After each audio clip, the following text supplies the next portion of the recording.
Vijayanagara channel Hosapete.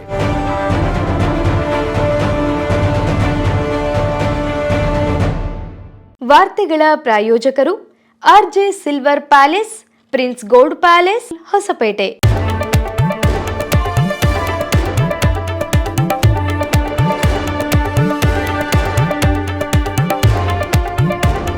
Vijayanagara ವಾರ್ತೆಗಳಿಗೆ ಸ್ವಾಗತ. ನಾನು ಭುವನ ನವೀನ್ ಕುಮಾರ್. ಇದೀಗ ಹೆಡ್ಲೈನ್ಸ್. ನಗರದಲ್ಲಿ ಪತ್ರಿಕಾಗೋಷ್ಠಿ ಕೈಗೊಂಡ ಕರುನಾಡ ಕಲಿಗಳ ಕ್ರಿಯಾಶೀಲ ಸಮಿತಿ.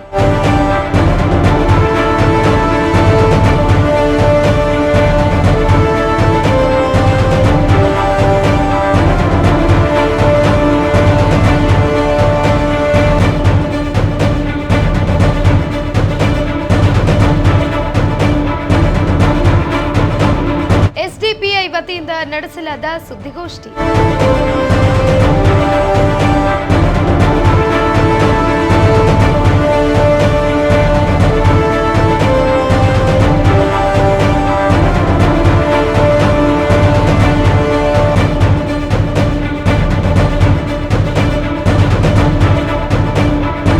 ಕೇಂದ್ರ ಸರ್ಕಾರದ ವಿರುದ್ಧ ಧಿಕ್ಕಾರ ಕೂಗಿದ ಸಿಐಟಿಯು ಸಂಘಟನೆ.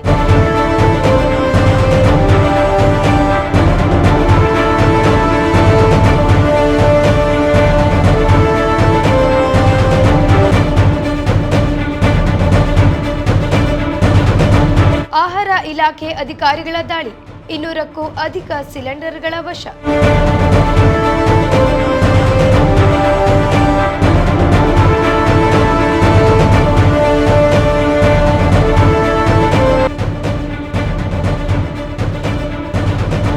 ರೈತರ ಬೆಳೆಗಳ ನಾಶ ಮಾಡಿದ ಕಾಡು ಹಂದಿಗಳು, ರೈತರಿಂದ ದಿಢೀರ್ ಹೋರಾಟ.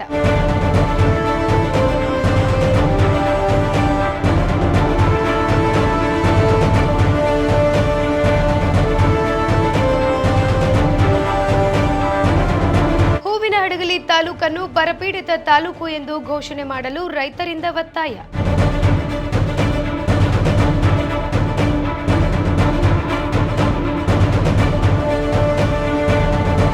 ಈಗ ವಾರ್ತೆಗಳ ವಿವರ. ಕರುನಾಡ ಕಲಿಗಳ ಕ್ರಿಯಾಶೀಲ ಸಮಿತಿ ವತಿಯಿಂದ ಕೈಗೊಳ್ಳಲಾದ ಪತ್ರಿಕಾಗೋಷ್ಠಿಯಲ್ಲಿ ಪ್ರತಿ ವರ್ಷದಂತೆ ಈ ವರ್ಷವೂ ಯುವಕರಲ್ಲಿ ಸ್ಫೂರ್ತಿಯನ್ನು ಹೆಚ್ಚಿಸಲು ಹಲವು ಸ್ಪರ್ಧೆಗಳನ್ನು ಆಯೋಜಿಸಲಾಗಿದೆ ಎಂದು ತಿಳಿಸಲಾಯಿತು. ಕರುನಾಡ ಕಲಿಗಳ ಕ್ರಿಯಾಶೀಲ ಸಮಿತಿ ವತಿಯಿಂದ 40 ವರ್ಷಗಳಿಂದ ಯುವಕರಿಗಾಗಿ ಹಲವಾರು ಸ್ಪರ್ಧೆಗಳನ್ನು ಏರ್ಪಡಿಸುತ್ತಿದ್ದರೂ ಅನೇಕರಿಗೆ ತಿಳಿದಿರುವುದಿಲ್ಲ. ಹಾಗಾಗಿ ಈ ಬಾರಿ ಪತ್ರಿಕಾಗೋಷ್ಠಿಯ ಮೂಲಕ ಈ ಕುರಿತು ತಿಳಿಸಲಾಗುತ್ತಿದೆ. ಎಲ್ಲ ರಾಷ್ಟ್ರೀಯ ಹಬ್ಬಗಳಿಗೂ ಯುವಕರಿಗೋಸ್ಕರ ಸೈಕಲ್ ಸ್ಪರ್ಧೆ, ಬೆಟ್ಟ ಹತ್ತುವ ಸ್ಪರ್ಧೆ, ಓಟದ ಸ್ಪರ್ಧೆಗಳನ್ನು ಕೈಗೊಂಡು ಬಹುಮಾನಗಳನ್ನು ನೀಡಲಾಗುತ್ತದೆ ಎಂದು ಮುಖಂಡರೊಬ್ಬರು ತಿಳಿಸಿದರು. ಎಲ್ಲ ಪ್ರತಿಯೊಬ್ಬರಿಗೂ ನಾವು ಇದಕ್ಕೆ ಮುಂಚೆ 15 ದಿನಗಳಿಂದ ಇದರಲ್ಲಿದ್ದು ಸಂಬಂಧಪಟ್ಟದ್ದು ಒಂದು ಪೊಲೀಸ್ ಇಲಾಖೆ, ವಾಲ್ಮೀಕಿ ಸರ್ಕಲ್ ಬಹುಮಾನ ಕೊಡ್ತೀವಿ. ಅಲ್ಲಿ ವಾಲ್ಮೀಕಿ ಮುಕ್ಕೊಳ್ತಾ ಇರ್ತಾರೆ. ಇದನ್ನು ನಾವು ನಿದರ್ಶನವಾಗಿಟ್ಕೊಂಡು ಸತತವಾಗಿ ನಮ್ಮ ಕರುನಾಡ ಕಲೆಗಳ ಕ್ರಿಯಾಶೀಲ ಸಮಿತಿ ವತಿಯಿಂದ ಆಗಸ್ಟ್ 15 ಮತ್ತು ಯಾವುದೇ ರಾಷ್ಟ್ರೀಯ ಹಬ್ಬಗಳಿದ್ದಾಗ ಅಲ್ಲಿ ಯುವಕರಿಗೋಸ್ಕರ ಒಂದು ಸಾಹಸ ಕ್ರೀಡೆಗಳನ್ನು ಹಮ್ಮಿಕೊಂಡು ಬರ್ತೀವಿ. ಉದಾಹರಣೆಗೆ ಸೈಕಲ್ ಸ್ಪರ್ಧೆ, ಗುಡ್ಡ ಹತ್ತುವ ಸ್ಪರ್ಧೆ, ಓಟದ ಸ್ಪರ್ಧೆಯನ್ನು ಮಾಡ್ತಾನೆ ಬರ್ತಾಯಿದ್ದೀವಿ. ಅಂದರೆ ಗ್ರಾಮೀಣ ಕ್ರೀಡೆಗಳು ಇತ್ತೀಚಿನ ದಿನದಲ್ಲಿ ನಶಿಸಿ ಹೋಗ್ತಾ ಇದ್ದಾವೆ. ಇವತ್ತಿನ ಯುವ ಪೀಳಿಗೆ ಕೇವಲ ಆರೋಗ್ಯಕ್ಕೆ ಯೋಗ್ಯವಲ್ಲದ ಒಂದು ಊಟಗಳನ್ನು ಮಾಡ್ಕೊಳ್ತಾ ಕೇವಲ ತಿಂಡಿ ತಿನಿಸುಗಳು ಮಾಡ್ತಾ ಹೊರತಾಗಿ ಹಳ್ಳಿ ಸೊಗಡಿನ ಊಟಗಳನ್ನು ಈ ಜೋಳದಿಂದ ಮತ್ತು ರಾಗಿಯಿಂದ ಮಾಡಿರುವಂಥ ತಿನಿಸುಗಳನ್ನು ಯಾರಿಗೆ ಅದು ಕಣ್ಮರೆ ಆಗ್ತಾ ಇದ್ದಾವೆ. ಕಾರಣ ಇಷ್ಟೇ, ಅವರಿಗೆ ಸರಿಯಾದ ರೀತಿಯಿಂದ ಇವತ್ತಿನ ಪಾಶ್ಚಾತ್ಯ ಯುಗದಲ್ಲಿ ಅವರಿಗೆ ಸರಿಯಾದ ರೀತಿಯಿಂದ ಮಾರ್ಗದರ್ಶನ ಇಲ್ಲ. ಸದೃಢ ಆರೋಗ್ಯವಾಗಿರ್ಬೇಕಂತಂದ್ರೆ ಅವ್ರಿಗೆ ಮುಖ್ಯವಾಗಿ ಬೇಕಾಗಿರುವಂಥದ್ದು ಈ ಗ್ರಾಮೀಣ ಕ್ರೀಡೆಗಳು. ಈ ಗ್ರಾಮೀಣ ಕ್ರೀಡೆಗಳನ್ನು ನಾವು ಸತತವಾಗಿ ನಡೆಸ್ಕೊಂಡು ಬರ್ತಾನೆ ಇದ್ದೀವಿ. ಇದ್ರ ಉದ್ದೇಶ ಏನಂತ ಹೇಳಿದ್ರೆ, ಯುವಕರು ಒಳ್ಳೆಯ ಮಾರ್ಗದತ್ತ ತಮ್ಮ ಆರೋಗ್ಯವನ್ನು ಕಾಪಾಡ್ಕೊಳ್ಳೋದ್ರ ಜೊತೆಗೆ ತಮ್ಮ ಒಂದು ಮನೆತನವನ್ನು ಸಹ ಬೆಳೆಸಲಿ ಅನ್ನುವಂಥ ಉದ್ದೇಶದಿಂದ ನಾವು ಮಾಡ್ತಾಯಿದ್ದೀವಿ. ಇದಕ್ಕೆ ಈ ಒಂದು ಪತ್ರಿಕಾಗೋಷ್ಠಿ ಕರೆದಿರುವಂಥ ಉದ್ದೇಶ ಏನಂತ ಹೇಳಿದ್ರೆ, ಎಲ್ಲ ಪತ್ರಿಕಾ ಮಾಧ್ಯಮದ ಮಿತ್ರರಿಗೆ ನಾವು ಕೇಳ್ಕೊಳ್ತೀವಿ, ಇದು ಹೆಚ್ಚೆಚ್ಚು ನಾವು ಪ್ರಚಾರ ಮಾಡೋದ್ರಿಂದ ನಮಗೆ ಇಲ್ಲಿ ಇರ್ತಕ್ಕಂಥ ನಮ್ಮ ಪ್ರತಿಭೆಗಳು, ಉದಾಹರಣೆಗೆ ನಮ್ಮ ಕರುನಾಡ ಕಲೆಗಳ ಕ್ರಿಯಾಶೀಲ ಸಮಿತಿಯ ಅಧ್ಯಕ್ಷನಾದಂಥ ನಾನು ಸಹ ಒಬ್ಬ ಸ್ಪೋರ್ಟ್ಸ್ಮನ್ ಆಗಿದ್ದು, ನನ್ನ ಕೈಯಲ್ಲಿ ಕಲ್ತಿರ್ತಕ್ಕಂಥವ್ರು ಸುಮಾರು 20ರಿಂದ 25 ಜನ ನ್ಯಾಷನಲ್ ಪ್ಲೇಯರ್ ಆಗಿದ್ದಾರೆ. ಖೋ ಖೋ, ಕಬಡ್ಡಿ, ಕುಸ್ತಿ ಎಲ್ಲ ವಿಧದಲ್ಲಿಯೂ ಸಹ ನಾವು ಅವ್ರಿಗೆ ಕೋಚ್ ಕೊಡೋದ್ರ ಜೊತೆಗೆ ಈ ಆಗಸ್ಟ್ 15ಕ್ಕೆ ಮಾಡೋಂಥ ಉದ್ದೇಶ ಏನಂದರೆ ದಸರಾ ಕ್ರೀಡೆಗಳಲ್ಲಿ ಮತ್ತು ಯಾವುದೇ ರಾಷ್ಟ್ರೀಯ ಕ್ರೀಡೆಗಳಲ್ಲಿ ಅವ್ರು ಭಾಗವಹಿಸಿ ನಮ್ಮ ವಿಜಯನಗರ ಕ್ಷೇತ್ರದ ಒಂದು ಹಿರಿಮೆಯನ್ನು ಹೆಚ್ಚಿಸಲಿ ಅನ್ನುವಂಥ ಉದ್ದೇಶದಿಂದ ನಾವು ಮಾಡ್ಕೊಳ್ತಾ ಬರ್ತಾಯಿದ್ದೀವಿ. ಬಟ್ ಯುವಕರು ಹೆಚ್ಚಾಗಿ ಈ ಒಂದು ಇದಕ್ಕೆ ಬರ್ತಾಯಿಲ್ಲ. ಅವ್ರಿಗೆ ಏನಂತ ಹೇಳಿದ್ರೆ ಈ ಮೊಬೈಲ್ ಚಾಟಿಂಗು ಮತ್ತು ದುಶ್ಚಟಗಳಿಗೆ ಬಿದ್ದು ಅವ್ರು ಎಲ್ಲ ರೀತಿ ಹಾಳಾಗ್ತಿದ್ದಾರೆ. ನಮ್ಮ ಪತ್ರಿಕಾ ಮಿತ್ರರಿಗೆ ಕೇಳ್ಕೊಳ್ಳೋದೇನೆಂದರೆ ಹೆಚ್ಚೆಚ್ಚು ಈ ಪ್ರಚಾರ ಮಾಡಿ ಒಂದು ಸದೃಢ ಆರೋಗ್ಯಕ್ಕೆ ಈ ಕ್ರೀಡೆಗಳು ಭಾಳ ಮುಖ್ಯ ಅನ್ನುವಂಥದ್ದು ನಿಮ್ಮಿಂದ ನಾವು ಸಹಕಾರ ಬಯಸ್ತಾ, ವಿಜಯನಗರ ಕ್ಷೇತ್ರದಲ್ಲಿ ಕ್ರೀಡಾಪಟುಗಳಿಗೆ ಕೊರತೆ ಇಲ್ಲ, ದಾನಿಗಳಿಗೆ ಕೊರತೆ ಇಲ್ಲ. ಆಮೇಲೆ ಈ ಒಂದು ಕ್ರೀಡೆಯನ್ನು ನಾವು ಮಾಡ್ಕೊಳ್ತಾ ಬರ್ತಿರ್ಬೇಕಾದಾಗ ವರ್ಷ ನಮಗೆ ಯಾವುದೋ ಒಂದು ರೀತಿಯಿಂದ ಎಲ್ಲ ಖರ್ಚುಗಳನ್ನು ವೆಚ್ಚಗಳನ್ನು ನೋಡುವಂಥ ನಾವು ಎಲ್ಲರ ಹತ್ರ ಹೋಗಲ್ಲ. ಯಾರಾದರೂ ಒಬ್ಬರ ಹತ್ರ ಇದಕ್ಕೆ ಅವರಲ್ಲಿರ್ತಕ್ಕಂಥ ಈಗ ನೋಡ್ರಿ, ಇದೇ ಸೈಕಲ್ ರೇಸನ್ನು ನಾವು ಬಣಿವಿಕಲ್ ಇಲ್ಲಿಂದ 70 ಕಿಲೋಮೀಟ್ರ್ ದೂರ ಆ ಸೈಕಲ್ ರೇಸನ್ನು ನಾವು ಹೇಳ್ತೀವಿ. ವರ್ಷ ನಾವು ಅದನ್ನು ನೋಡಿದ್ದೀವಿ. ಈ ಸರಿ ಅದ್ರ ಕ್ಲಿಪ್ಪಿಂಗ್ ಸಹ ನಿಮಗೆ ಹಾಕ್ತೀವಿ. ಕೇವಲ 70 ಕಿಲೋಮೀಟ್ರ್ ಅದನ್ನು 1.5 ತಾಸಲ್ಲಿ ಅವ್ರು ಸೈಕಲ್ ಹೊಡಿತಾರಂದ್ರೆ ಇವರಿಗೆ ಪ್ರೋತ್ಸಾಹ ಒಂದು ಏನಾದರೂ ಕೊಟ್ಟರೆ ಇವರು ರಾಷ್ಟ್ರ ಮಟ್ಟದ ಒಬ್ಬ ಪಟುಗಳಾಗಿ ಹೊರಹೊಮ್ತಾರೆ ಅನ್ನೋದಕ್ಕೆ ಎರಡು ಮಾತಿಲ್ಲ. ಇಲ್ಲಿ ಏನಂತ ಹೇಳಿದ್ರೆ ಕೇವಲ ನಾವು ಮಕ್ಕಳಿಗೆ ಮಾಡುವಂಥ ಕ್ರೀಡೆ ಕೇವಲ ಆಗಸ್ಟ್ 15ಕ್ಕೆ ಮಾತ್ರ ಸೀಮಿತ ಆಗಿಬಿಟ್ಟಿದೆ. ಏನಂತ ಹೇಳಿದ್ರೆ ಇಲ್ಲಿ ಪ್ರಚಾರದ ಕೊರತೆ ಇದೆ. ಪ್ರಚಾರವನ್ನು ನಮ್ಮಿಂದನೂ ಮಿಸ್ಟೇಕ್ ಆಗಿರ್ಬೋದು, ಇಲ್ಲ ಅಂತಲ್ಲ.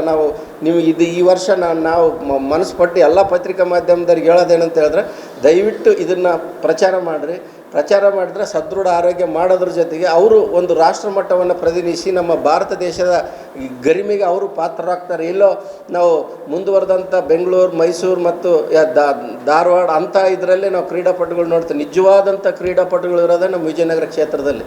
ಅಂಥ ಕಲಿಗಳು ಇದು. ಯಾಕಂದರೆ ಕೃಷ್ಣದೇವರಾಯ ಆಳಿದ ನಾಡು ಇದು. ಇಲ್ಲಿ ಕುಸ್ತಿಗಾಗಲಿ ಕ್ರೀಡೆಗಳಿಗಾಗಲಿ ಯಾವುದು ಕಡಿಮೆ ಇಲ್ಲ. ಗ್ರಾಮೀಣ ಕ್ರೀಡೆಗಳ ಇವತ್ತು ನಶಿಸಿ ಹೋಗ್ತಿರುವಂಥ ನಿಟ್ಟಿನಲ್ಲಿ ನಾವು ತೆಗೆದುಕೊಳ್ಳುವಂಥ ದಿಟ್ಟ ನಿರ್ಧಾರಗಳು ಇದ್ದಾವೆ.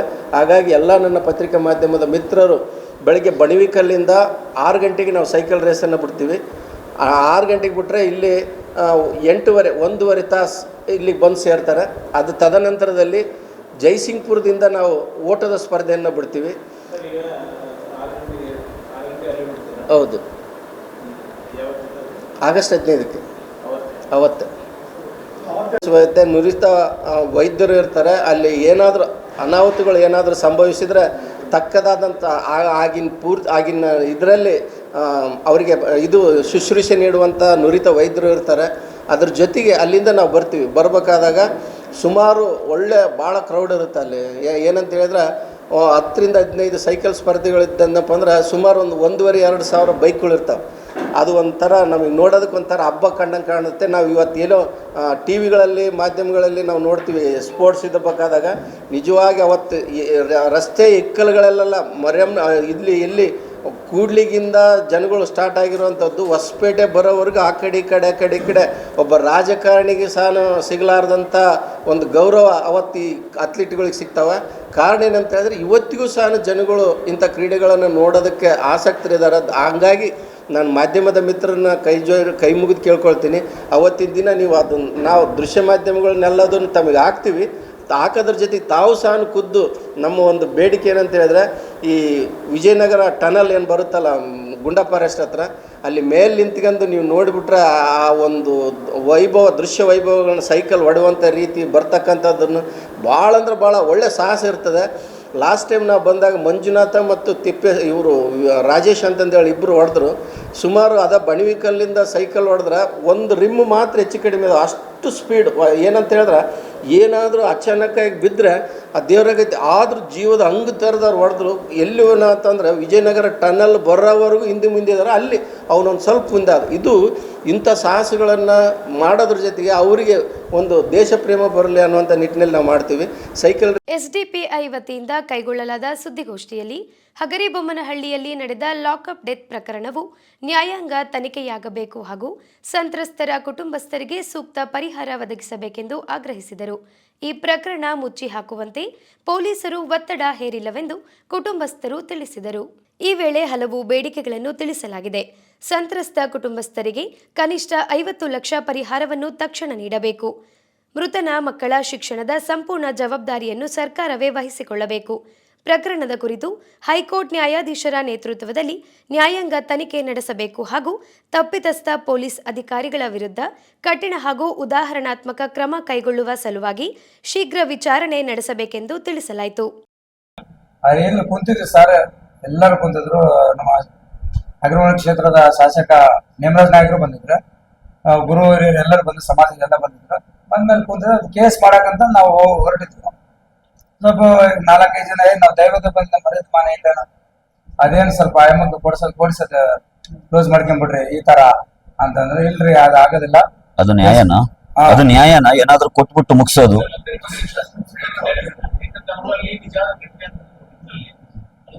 ಮತ್ತೆ ಶಾಸಕ ನೇಮರಾಜ್ ನಾಯಕ್ ಸಾಹೇಬ್ರು ಏನ್ ಹೇಳಿದ್ರು, ಇಲ್ಲ ಇದು ಕೇಸ್ ಆಗ್ಲೇಬೇಕು, ಬರ್ಕಡ್ರಿ ಕೇಸ್, ನೀವು ಹೋಗ್ರಿ ಕೇಸ್ ಕಂಪ್ಲೇಂಟ್ ಕೊಡ್ರಿ ಅಂತ ಹೇಳಿದ್ರು. ಸರಿ ಆಯ್ತು, ಸ್ಟೇಷನ್ ಅಲ್ಲಿ ಕರ್ಕೊಂಡು ಹೋಗೋಣ. ಅದೇ ತರ 1-2 ಸೆಕೆಂಡ್ ಅಲ್ಲಿ ಹಂಗೆ ಸ್ಟೇಷನ್ ಅಲ್ಲಿ ಕರ್ಕೊಂಡು ಹೋಗಿ ಅಲ್ಲಿ ಹೋಗಿ ಬರವಣಿಗೆ ಕೇಸ್ ಎಫ್ಐಆರ್ ಮಾಡಿಸಿ. ಜನಸಾವಣ ನಾವು 4-5 ಜನ ಇದ್ರು ಗುರು ಹಿರಿಯರು. ಬಂಬಳೆ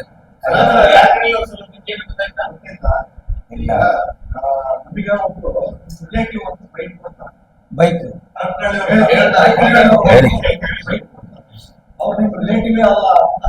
ನಾವು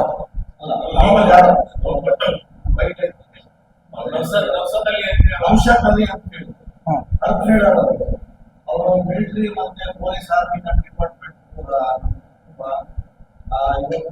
ಪೊಲೀಸ್ ಇಲಾಖೆ ಸಾಕಷ್ಟು ಕೆಲಸ ಮಾಡಿದ್ವಿ. ಪೊಲೀಸ್ ಇಲಾಖೆ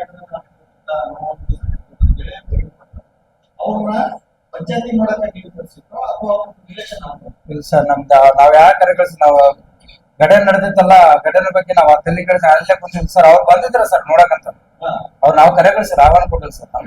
ರಿಲೇಷನ್ ಹೌದಾ? ಇಲ್ಲ ಸರ್, ಅದ್ರ ಬಗ್ಗೆ ರಿಲೇಷನ್ ಅಂತಂದ್ರೆ ಅವ್ರ ಅಣ್ಣ ತಮ್ಮಳ ಕಡೆಗೆ ಇರ್ಬೋದು ಸರ್. 5 ಜನ ಅಷ್ಟು ನಾವು ಅವರು ಇದು ಸರ್ ಪರಿಚಯ ಇಲ್ಲ. ಈ ಹುಡುಗ ಮದ್ವೆ ಆಗಿ ಒಂದು ವರ್ಷದಿಂದ ಕಡೆಗೆ ಬಂದ್ಬಿಟ್ಟು ಸರ್. ನಾನೇ ಸ್ವಂತ ಹುಡುಗಿನ 18 ವರ್ಷ ಸಾಕಿ ಸಲ್ಕಿ ಮದ್ವೆ ಮಾಡಿ ನಾನೇ ಸರ್. ಬೆಳಗ್ಗೆ ಆಗಿದೆ ಸರ್. ಅದೇ ಸರ್, ಪೊಲೀಸ್ ಡಿಪಾರ್ಟ್ಮೆಂಟ್ ಎಲ್ಲರೂ ನಮಗೆ ಯಾರ್ಯಾರ ಸ್ವಲ್ಪ ಕರೆ ಕಳ್ಸಿದ್ ಇವ್ರಿಗೆ ಹೇಳ್ಸಿ ಇದು ಮಾಡ್ಬೇಕಂತ ಒಂದು ಬಹಳ ಜನ ಕರೆ ಕಳ್ಸಿದ್ರು ಸರ್.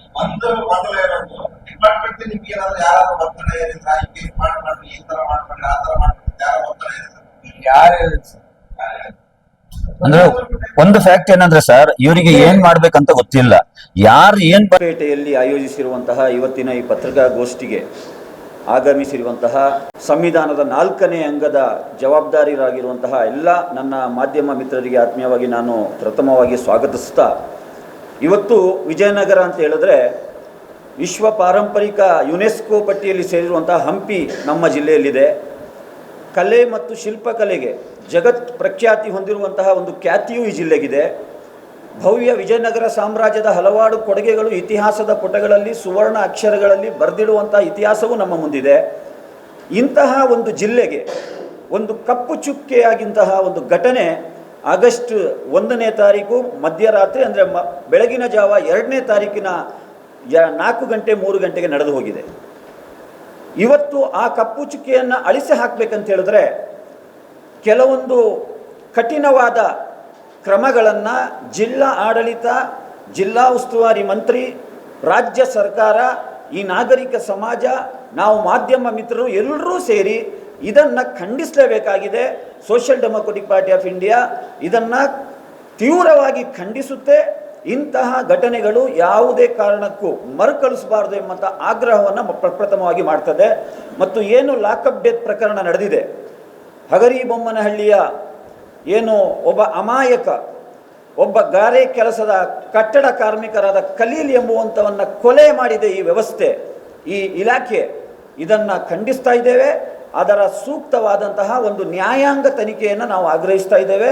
ಅದೇ ಸಂದರ್ಭದಲ್ಲಿ ಏನು ಸಂತ್ರಸ್ತ ಕುಟುಂಬದ 2 ಪುಟ್ಟ ಮಕ್ಕಳಿದ್ದಾವೆ, 8 ವರ್ಷದ ಮತ್ತು 4 ವರ್ಷದ ಮಕ್ಕಳಿದ್ದಾರೆ.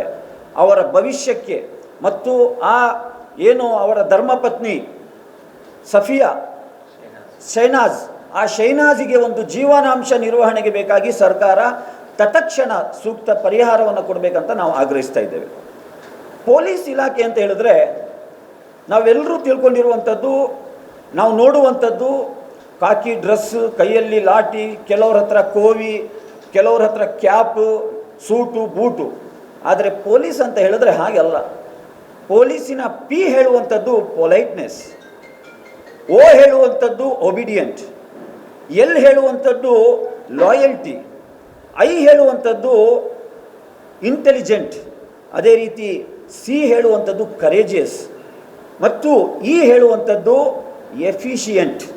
ಇದರ ಕನ್ನಡ ಅನುವಾದ ವಿನಯಶೀಲ, ವಿಧೇಯ, ನಿಷ್ಠಾವಂತ ಮತ್ತು ಬುದ್ಧಿವಂತ, ಧೈರ್ಯಶಾಲಿ, ಸಮರ್ಥ ಒಂದು ಪಡೆ, ಅದು ಪೊಲೀಸ್ ಪಡೆ, ಪೊಲೀಸ್ ಇಲಾಖೆ.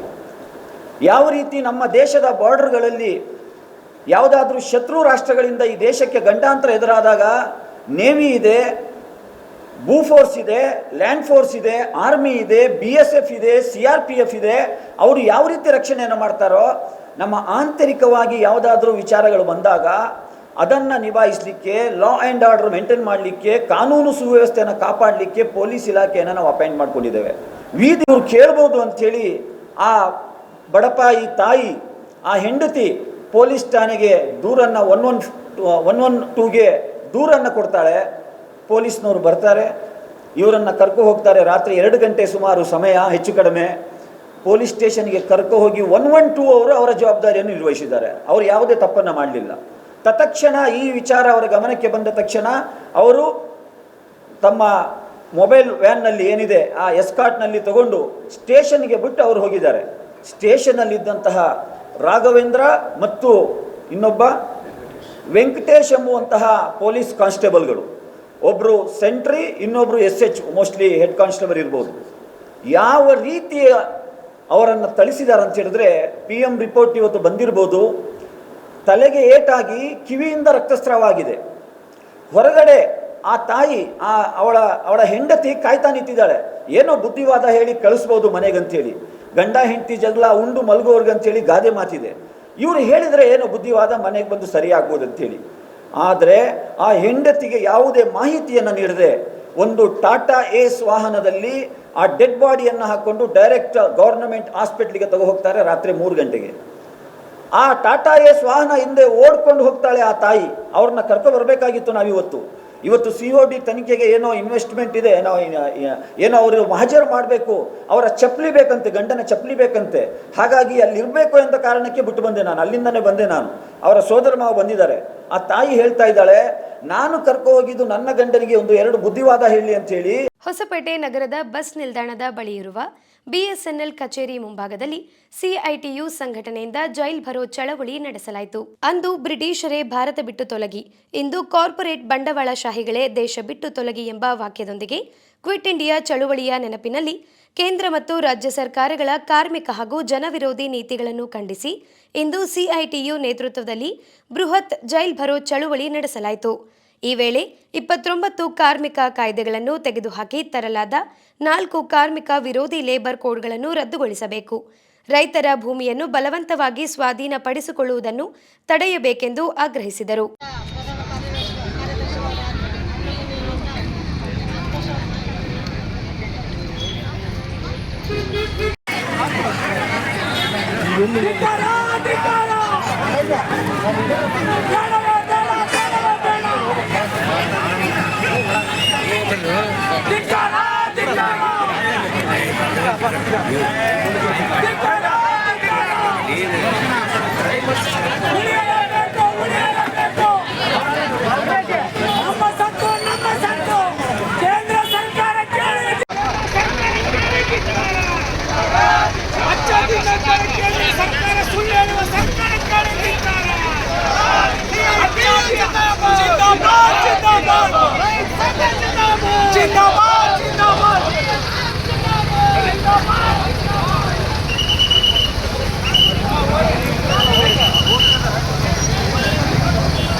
ದೋಸೆ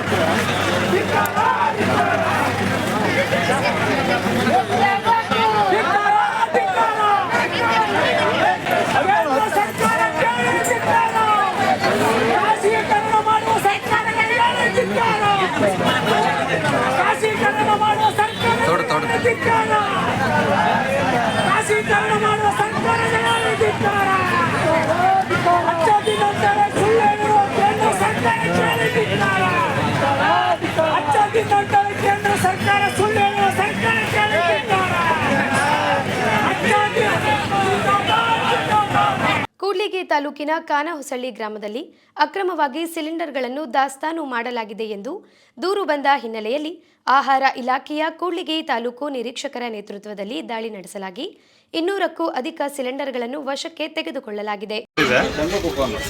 ಇಲ್ಲಿಗೆಲ್ಲ ಆಗ್ಯದವ ಅಂತ ಹೇಳ್ತಿದಾರೆ, ಮತ್ತೆ ಚೆಕ್ ಮಾಡೋದಿಲ್ಲ. ಅವರು ಬೇಗ ಹಾಕಿದ್ದಾರೆ, ಡೋರ್ ಬೇಗ ಹಾಕಿದ್ದಾರೆ, ಅವನು ಪಿಕ್ ಮಾಡೋಲ್ಲ. ಹಾಂ. ವಿಜಯನಗರ ಜಿಲ್ಲೆಯ ಹೊಸಪೇಟೆ ತಾಲೂಕಿನ ಹಾರುವನಹಳ್ಳಿ ಗ್ರಾಮದಲ್ಲಿ ಈಗಾಗಲೇ ರೈತರು ಬರಗಾಲವನ್ನು ಎದುರಿಸುತ್ತಿದ್ದಾರೆ. ಈ ಸಮಯದಲ್ಲಿ ರೈತರು ಬೆಳೆದಿರುವ ಬೆಳೆಗಳನ್ನು ಕಾಡು ಹಂದಿಗಳು ನಾಶ ಮಾಡಿವೆ. ಬರಗಾಲದಲ್ಲಿ ಬಳಲುತ್ತಿರುವ ರೈತರು ಬೆಳೆದಿರುವ ಬೆಳೆಗಳನ್ನು ಕಾಡು ಹಂದಿಗಳು ನಾಶ ಮಾಡಿವೆ. ಅರಣ್ಯ ಇಲಾಖೆಯವರು ಕಾಡು ಪ್ರಾಣಿಗಳ ಹಾವಳಿಯನ್ನು ತಡೆಗಟ್ಟಬೇಕೆಂದು ರೈತರ ಮನವಿಯಾಗಿದೆ.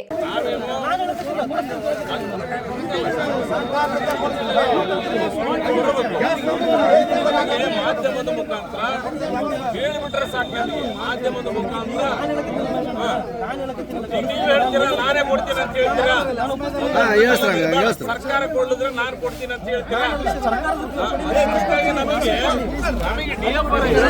ಸರಿ ಅಡ್ಡ ಹೋಗ್ತಾರೆ ಎಲ್ಲ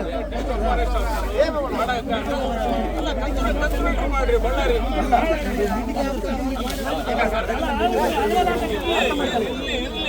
ನಮಗೆ ಸರ್ ಇವತ್ತೊಂದಿನ ಬೇಕಾದ್ರೆ ಏನಾಗೋದಿಲ್ಲ.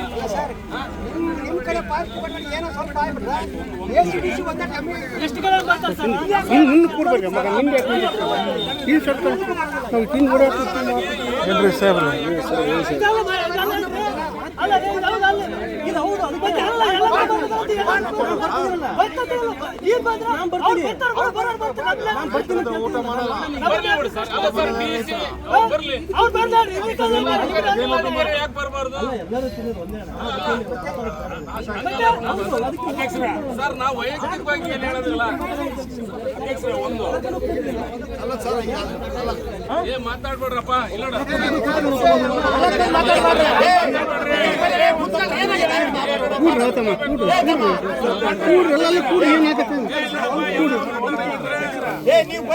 ಏನು ಮುಚ್ಚಿಡಕ್ಕಾಗೋದಿಲ್ಲ, ಆಯ್ತಾ? ಮಾಡೋದಕ್ಕೆ ಗೊತ್ತೈತೆ.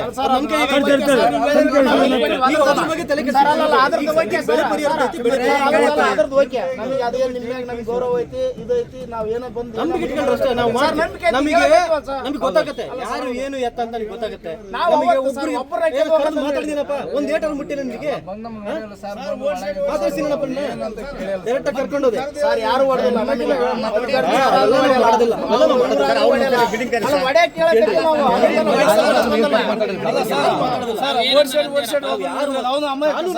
ಏನ್ ಮಾಡ್ಬೇಕು ಅದನ್ನ ಕ್ರಮ ತಗೊಂಡಿರ್ತೀವಿ. ಮುಂದೆ ನಮ್ ಕೈಗಿರ್ತಾವ, ನಾವ್ ಏನ್ ಮಾಡ್ಬೇಕು ಏನ್ ಬಿಡ್ಬೇಕು ಅದೆಲ್ಲ ನನಗೆ ಗೊತ್ತೈತೆ. ಇನ್ನು ಮುಂದೆ ಇದು ಟ್ರೈಲ್ ಅಪ್ಪ, ಅಮಾಯಕರನ್ನ ಬಿಡ್ಬೇಕು ಸರ್. ಬೈಕ್ ಒಂದು ಜೀವನ ತಗೊಂಡ್ರೆ ಬೈಕ್ ಲಾರಿ ಡ್ರೈವರ್ ಅದು ಕೇಸ್ ಆಗಿತ್ತು. ಅದು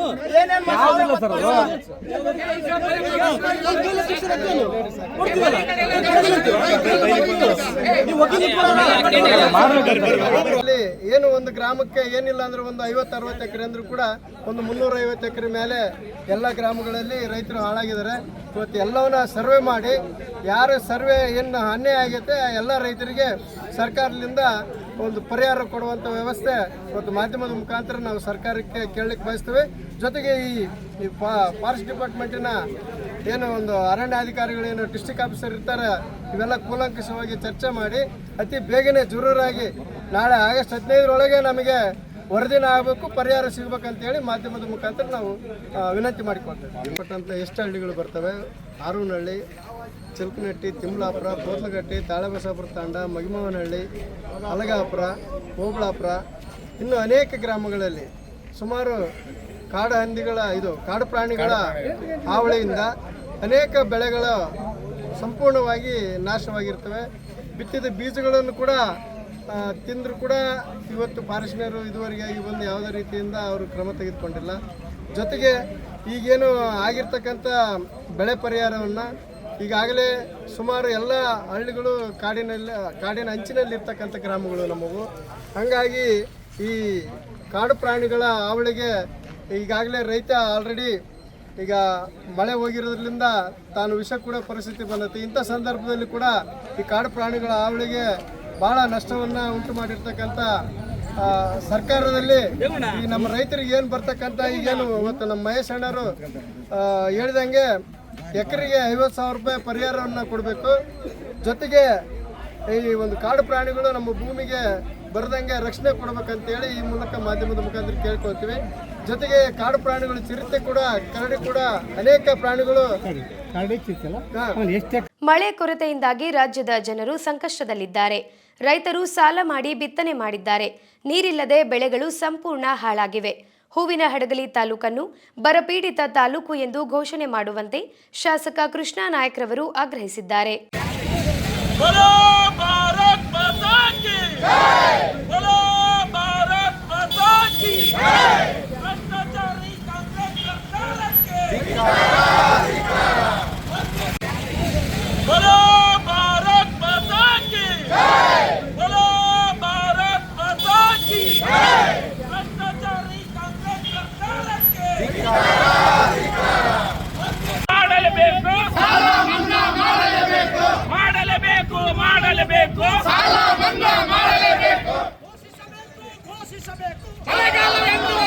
ಇಲ್ಲಿಗೆ ವಾರ್ತಾ ಪ್ರಸಾರ ಮುಕ್ತಾಯವಾಯಿತು.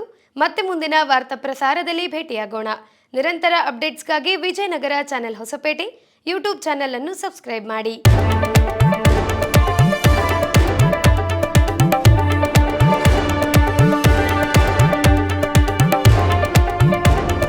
ವಾರ್ತೆಗಳ ಪ್ರಾಯೋಜಕರು RJ silver palace, prince gold palace, Hosapete.